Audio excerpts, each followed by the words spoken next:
Vous aussi, vous aimez la mayonnaise? Alors regardez bien. Nicolas Obermann nous donne un petit cours de cuisine. Est-ce que vous faites votre mayonnaise vous-même? Si vous répondez oui, il y a des chances que vous soyez français. Bien sûr, il y a aussi des Allemands qui maîtrisent l'art délicat de mélanger de l'œuf et de l'huile, mais ils sont beaucoup plus rares. Moi, par exemple, avant d'arriver en France en tant que fille au père, je n'avais jamais, au grand jamais, vu quelqu'un faire sa mayonnaise. Mais j'ai encore une autre preuve. Pas de statistique, quelque chose de bien plus précieux. 2 expressions françaises contenant le mot mayonnaise. Chers amis allemands, arrêtez de chercher.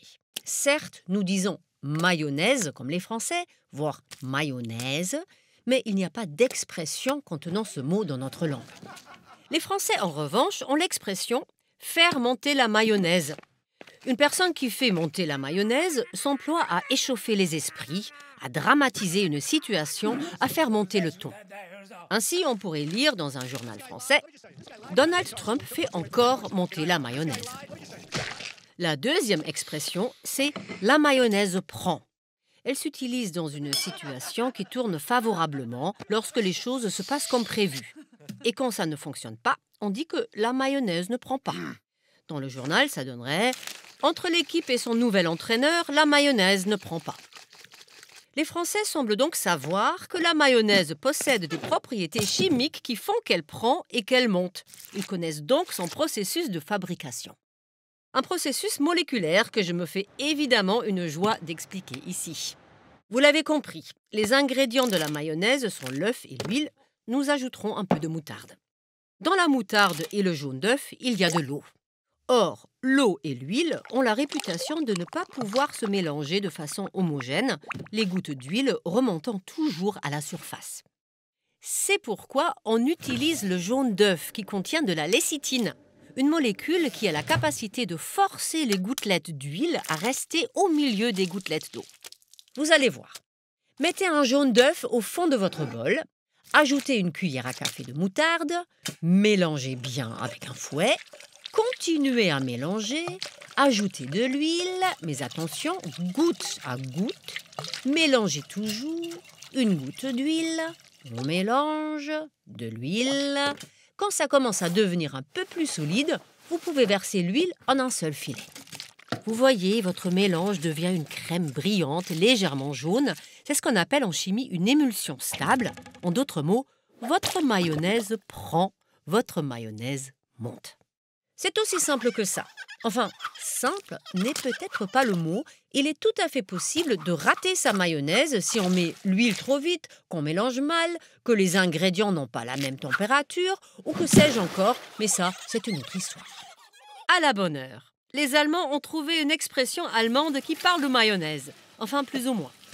Il est vrai, en Allemagne, il existe un plat nommé Pommes rot-weiß, frites rouge-blanc. C'est comme ça qu'on appelle les frites avec ketchup et mayonnaise, en l'occurrence une mayonnaise industrielle si blanche qu'elle ressemble à du dentifrice. Eh bien, s'il fallait encore une dernière preuve que la bonne mayonnaise faite maison est bien une spécialité française, la voilà.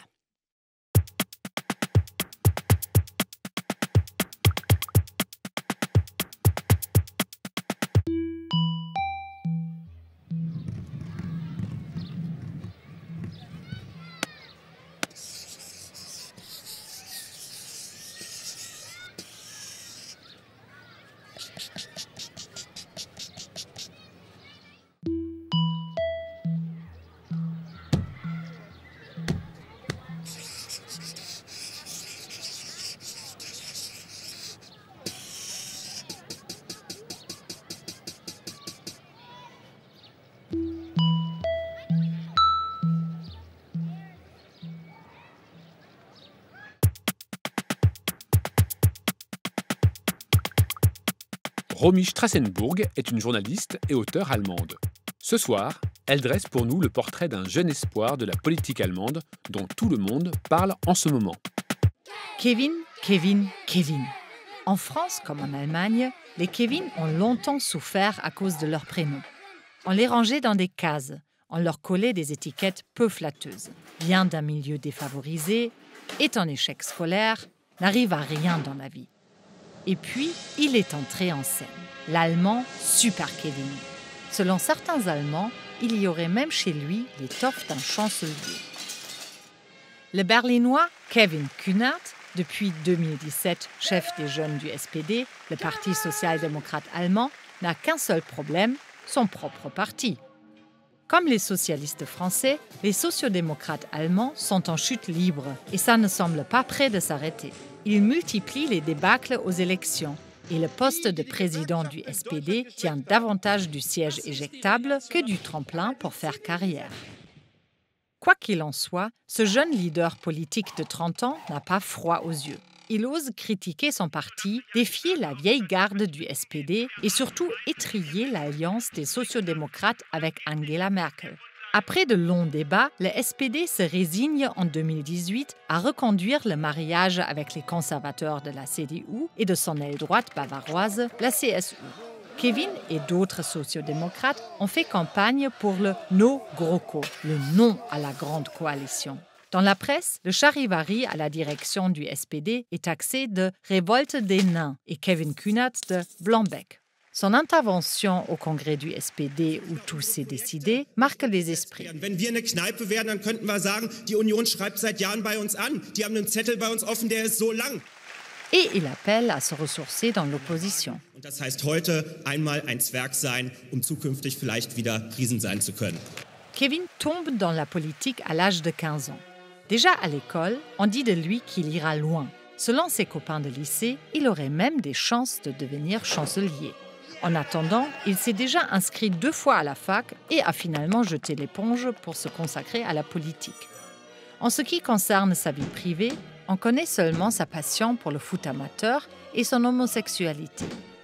Il a fait sien le credo de l'ancien maire de Berlin, Klaus Wowereit. Ich bin schwul und das ist auch gut so. Au Willy Brandt-Haus, le siège des sociodémocrates, les uns voient en Kevin Kühnert l'espoir d'un renouveau, les autres un frondeur obstiné. Juste avant les européennes de 2019, il déclenche un tollé en proposant ouvertement dans une interview la nationalisation de BMW. Son camp fulmine, les médias conservateurs s'alarment. Quelle dose de RDA y a-t-il dans le SPD ? Kevin a réveillé le spectre du communisme. Il prône un tournant à gauche, un socialisme démocratique face à un capitalisme trop envahissant. Il veut en finir avec la rigueur d'Angela Merkel, l'obsession de l'équilibre budgétaire. Les socialistes français, ou plutôt les derniers rescapés du PS, boivent du petit lait. Son sens de la formule, son sang-froid, voilà ce que les jeunes sociodémocrates aiment chez lui. Du haut de son mètre 70, il défie les pontes de la politique. Kevin a dit un jour à propos du SPD: Wir haben ein Interesse daran, dass hier noch was übrig bleibt von diesem Laden, verdammt nochmal. Depuis, une Kevin-mania s'est emparée des jeunes sociodémocrates. Le prestigieux magazine américain Time le compte même parmi les leaders de demain.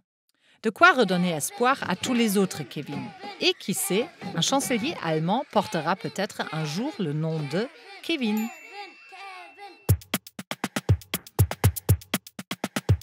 Et voici la devinette. Le plan qui va suivre dure 30 secondes. Où a-t-il été tourné ? En France ou en Allemagne ? Et où se cache l'indice ? Parce qu'il y en a un. Regardez bien.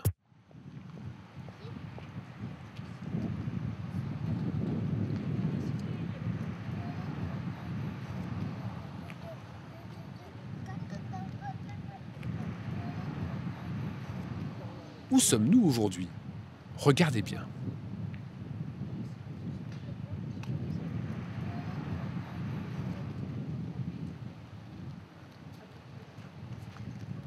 Vous avez la réponse et l'indice ? Allez vite sur le site internet de l'émission www.arte.tv/carambolage. 10 gagnants seront tirés au sort et recevront une petite récompense.